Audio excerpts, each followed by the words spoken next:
In the same way, you wives, be submissive to your own husbands, so that even if any of them are disobedient to the word, they may be won without a word by the behavior of their wives, as they observe your chaste and respectful behavior.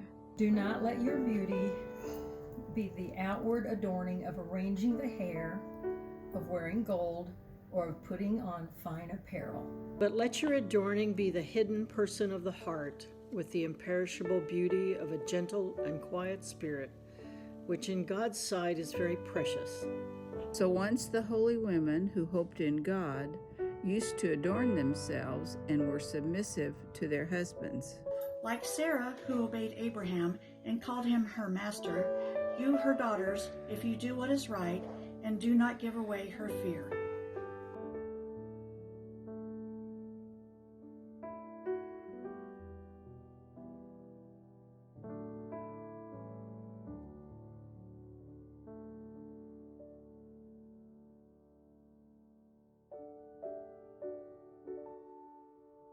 I don't know about you, but when I read these words from Peter, I think they're beautiful in many ways, very challenging, but there's something about it that sometimes just doesn't sit right.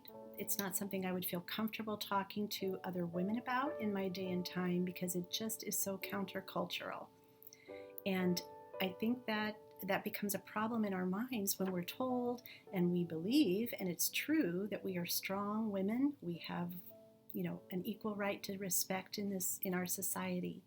And I don't think any woman wants to deny that all women should be respected as human beings and have rights. But it's important for us as Christian women, especially in the 21st century, to really consider and think about why Peter selected Sarah as an example for us. It's important to know that Abraham and Sarah, when they started out their marriage, they lived in the big city of Ur. And archaeologists tell us that this was the posh place to be. They had indoor plumbing. It was a sophisticated city. They were urbanites. And then suddenly, at the age of 75, Abraham gets this strange calling from God that creates a midlife crisis of sorts in his life. And he says to Sarah, we're leaving. We're going to leave behind the city life. We're going to go become nomads and follow God to this land of unknown destination. It's interesting to me that the Bible doesn't really tell us much about Sarah's response to Abraham, but it does say that she went with him. And she might have asked as they were going, how far are we going to go today? Do you have any idea where we're going? And Abraham could have just said, I'm not sure. I'm just listening to God. I don't really know exactly what we're doing tomorrow, honey. And over time, there was a trust that built there where she followed wherever Abraham followed God. That's something of interest to me. We know she had her own faith. Hebrews 11:11 tells us that the only reason she conceived was because she believed God's promise, and she was able to conceive the son that they waited so long for. But I think there's three things about Sarah that are especially important for us as 20th century women, 21st century women, to understand. The first is that she was beautiful. She was drop dead gorgeous. And when Peter talks to us about not letting our adornment be outward, but focusing on the inward, and he holds up Sarah as an example, we can be sure he wasn't saying that there was something intrinsically wrong with being beautiful. She was so beautiful that Abraham asked her to hide the fact they were married when they traveled to a foreign country because he was afraid for his life. He knew he could be killed in order to take Sarah as a wife by the people of the land. And that did actually happen where the king of the country took her. But that's something important to remember, that Sarah was beautiful. She was a beautiful woman. There's nothing wrong with beauty.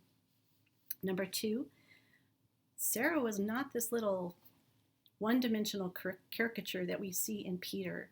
She was a complete woman, and she could speak, act with authority, and make her needs known to her husband. We see this in Genesis 21. Sometimes this backfired on her when she decided to take decisions on herself and considered and actually followed through with presenting her maidservant Hagar to become Abraham's concubine in order to fulfill God's promise. God didn't need that, but she didn't know that, and she tried to go ahead of God. And it kind of backfired on her later when she did finally have Isaac. And here was Ishmael, her maidservant's son, who was also Abraham's son, making fun of her son Isaac. And it hurt her deeply. And she spoke her mind to Abraham. She said, "Send this woman and her son away. I will not have him making fun of Isaac all of Isaac's life." Abraham was grieved. Ishmael was his son, just as well as Isaac was. But he cared about Sarah, and he listened to her, and he acted on that, her desire, and he sent Hagar away. We know God took care of Hagar in God's way, but Abraham loved Sarah enough to try and listen to her, and he considered what her feelings were. Number 3, Peter tells us that Sarah called Abraham Lord. And I think this is the one clincher that's really, really hard for us as women today to, we don't want to call anyone a Lord, let alone our husbands. Maybe that should be the person we would call a Lord. But it just doesn't sit right with our way of thinking. But we need to think about, where was Sarah when she called Abraham Lord? She actually had just overheard a conversation between God, who dropped in and had told Abraham that your wife Sarah will have a baby a year from now. And Sarah heard that, and she laughed to herself. And she said, "I am 90, my husband is 100. How will we have a baby? How will we have this pleasure? This worn out woman and my Lord." Who was Sarah speaking to at that time?